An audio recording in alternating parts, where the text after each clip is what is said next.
주님의 이름으로 평강을 기원합니다. 오늘도 매일 성경과 함께 하나님의 은혜와 축복이 가득하시길 기원합니다. 우리가 읽고 듣는 성경 본문은 개정 공동 성서정과 다해에 의한 매일 성경 본문입니다. 매일 성경 본문을 통하여 오늘도 하나님의 은혜와 축복이 가득하시길 기원합니다. 오늘은 성령 강림절 20번째 주일 지난 화요일입니다. 오늘의 본문 말씀은 시편 84편, 다니엘서 5장 1절로 12절, 베드로전서 5장 1절로 11절, 그리고 누가복음 18장 9절로 14절입니다. 오늘의 제1독서 다니엘서 5장 1절로 12절입니다. 벨사살 왕이 귀한 손님 1000명을 불러서 큰 잔치를 베풀고 그 1000명과 더불어 술을 마셨다. 벨사살 왕은 술을 마시면서 명령을 내려서 그의 아버지 느부갓네살 왕이 예루살렘 성전에서 가져온 금그릇과 은그릇들을 가져오게 하였다. 왕과 귀한 손님과 왕비들과 후궁들이 모두 그것으로 술을 마시게 할 참이었다. 그래서 예루살렘에 있는 하나님의 집 성전에서 가져온 금그릇들을 꺼내서 왕과 귀한 손님과 왕비들과 후궁들이 그것으로 술을 마셨다. 그들은 술을 마시고서 금과 은과 동과 철과 나무와 돌로 만든 신들을 찬양했다. 그런데 바로 그때에 갑자기 사람의 손이 나타나더니 촛대 앞에 있는 왕궁 석고 벽 위에다가 글을 쓰기 시작하였다. 왕은 그 손가락이 글을 쓰는 것을 보고 있었다. 그러다가 왕의 얼굴빛이 창백해지더니 공포에 사로잡혀서 넓적다리에 힘을 잃고 무릎을 서로 부딪히며 떨었다. 왕은 큰 소리로 외쳐서 주술가들과 점성술가들과 점성가들을 불러오게 하였다. 그들이 들어왔을 때 그는 바빌론의 지혜자들에게 말하였다. 누구든지 이 글자를 읽고서 그 뜻을 나에게 알려주는 사람은 자색 옷을 입히고 금 목걸이를 목에 걸어주며 이 나라에서 셋째가는 통치자로 삼겠다. 왕궁 지혜자들이 모두 나왔으나 아무도 그 글자를 읽는 사람이 없었고 그 뜻을 왕에게 알려주는 사람도 없었다. 벨사살 왕은 크게 낙심하여 얼굴빛이 변화했고 손님들도 당황하였다. 왕과 귀한 손님들의 고함 소리를 듣고서 왕의 어머니가 연회장으로 들어왔다. 왕의 어머니가 왕에게 말하였다. 임금님의 만수무강을 빕니다.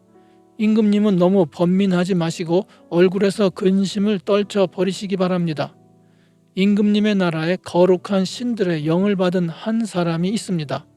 그는 임금님의 아버지 때에 명철과 총명과 신들의 지혜와 같은 지혜를 가진 사람으로 알려진 인물입니다. 임금님의 아버지 느부갓네살 왕께서는 그 사람을 마술사들과 주술가들과 점성술가들과 점성가들의 우두머리로 세우셨습니다. 그의 이름은 다니엘입니다. 그에게는 탁월한 정신과 지식과 꿈을 해몽하는 총명이 있어서 수수께끼도 풀었고 어려운 문제도 해결했습니다. 느부갓네살 왕은 그의 이름을 벨드사살이라고 부르셨습니다. 이제 다니엘을 불러보십시오. 그러면 그가 그 글자를 풀어서 임금님께 알려드릴 것입니다. 오늘의 시편 84편 8절로 12절입니다. 주 만군의 하나님, 나의 기도를 들어주십시오. 야곱의 하나님, 귀를 기울여 주십시오. 우리의 방패이신 하나님, 주님께서 기름을 부어주신 사람을 돌보아 주십시오. 주님의 집 뜰 안에서 지내는 하루가 다른 곳에서 지내는 첫날보다 낫기에 악인의 장막에서 살기보다는 하나님의 집 문지기로 있는 것이 더 좋습니다. 주 하나님은 태양과 방패이시기에 주님께서는 은혜와 영예를 내려주시며 정직한 사람에게 좋은 것을 아낌없이 내려주십니다. 만군의 주님, 주님을 신뢰하는 사람에게 복이 있습니다. 아멘. 오늘의 제2독서입니다. 나는 여러분 가운데 장로로 있는 이들에게 같은 장로로서 또한 그리스도의 고난의 증인이요 앞으로 나타날 영광을 함께 누릴 사람으로서 권면합니다. 여러분 가운데 있는 하나님의 양떼를 먹이십시오. 억지로 할 것이 아니라 하나님의 뜻을 따라 자진하여 하고 더러운 이익을 탐하여 할 것이 아니라 기쁜 마음으로 하십시오. 여러분은 여러분이 맡은 사람들을 지배하려고 하지 말고 양떼의 모범이 되십시오. 그러면 목자장이 나타나실 때에 변하지 않는 영광의 면류관을 얻을 것입니다. 젊은이 여러분, 이와 같이 여러분도 나이가 많은 이들에게 복종하십시오. 모두가 서로서로 겸손의 옷을 입으십시오. 하나님께서는 교만한 자를 물리치시고 겸손한 사람에게 은혜를 베푸십니다. 그러므로 여러분은 하나님의 능력의 손 아래로 자기를 낮추십시오.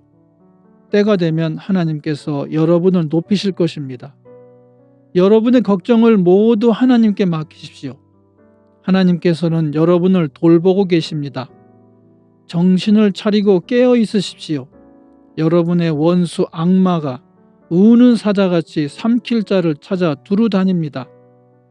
믿음에 굳게 서서 악마를 맞서 싸우십시오. 여러분도 아는 대로 세상에 있는 여러분의 형제 자매들도 다 같은 고난을 겪고 있습니다. 모든 은혜를 주신 하나님, 곧 그리스도 안에서 여러분을 자기의 영원한 영광에 불러들이신 분께서 잠시 동안 고난을 받은 여러분을 친히 온전하게 하시고 굳게 세워주시고 강하게 하시고 기초를 튼튼하게 하여 주실 것입니다. 권세가 영원히 하나님께 있기를 빕니다. 아멘. 성령 강림절 20번째 주일의 복음서 말씀입니다. 스스로 의롭다고 확신하고 남을 멸시하는 몇몇 사람에게 예수께서는 이 비유를 말씀하셨다. 두 사람이 기도하러 성전에 올라갔다. 한 사람은 바리새파 사람이고 다른 한 사람은 세리였다. 바리새파 사람은 서서 혼잣말로 이렇게 기도하였다. 하나님 감사합니다. 나는 남의 것을 빼앗는 자나 불의한 자나 간음하는 자와 같은 다른 사람들과 같지 않으며 더구나 이 세리와는 같지 않습니다. 나는 일에 2번씩 금식하고 내 모든 소득의 11조를 바칩니다. 그런데 세리는 멀찍이 서서 하늘을 우러러볼 엄두도 못 내고 가슴을 치며 아 하나님 이 죄인에게 자비를 베풀어 주십시오 하고 말하였다. 내가 너에게 말한다. 의롭다는 인정을 받고서 자기 집으로 내려간 사람은 저 바리새파 사람이 아니라 이 세리다. 누구든지 자기를 높이는 사람은 낮아지고 자기를 낮추는 사람은 높아질 것이다. 아멘. 이것이 오늘 우리에게 주시는 하나님의 말씀입니다. 하나님께 감사드립니다. 오늘도 주님의 사랑과 은혜 그리고 축복이 충만하시길 기원합니다. 주님께서 인자하심으로 여러분에게 얼굴을 드시고 평강 주시기를 기원합니다. 이 채널을 방문해 주셔서 감사드립니다. 기도를 부탁드립니다. 이 채널을 통하여 주님의 말씀이 선포되고 개정 공동 성서정과의 매일 성경 읽기 운동이 세계적으로 크게 일어나서 성도님들이 매주마다 각 교회 목사님들의 주일 설교를 통하여 은혜를 받는데 도움이 되는 채널이 되도록 기도해 주시길 부탁드립니다. 아울러 구독과 좋아요, 알림 설정을 해주시면 감사드리겠습니다. 오늘도 행복한 하루가 되시길 축원합니다. 아멘.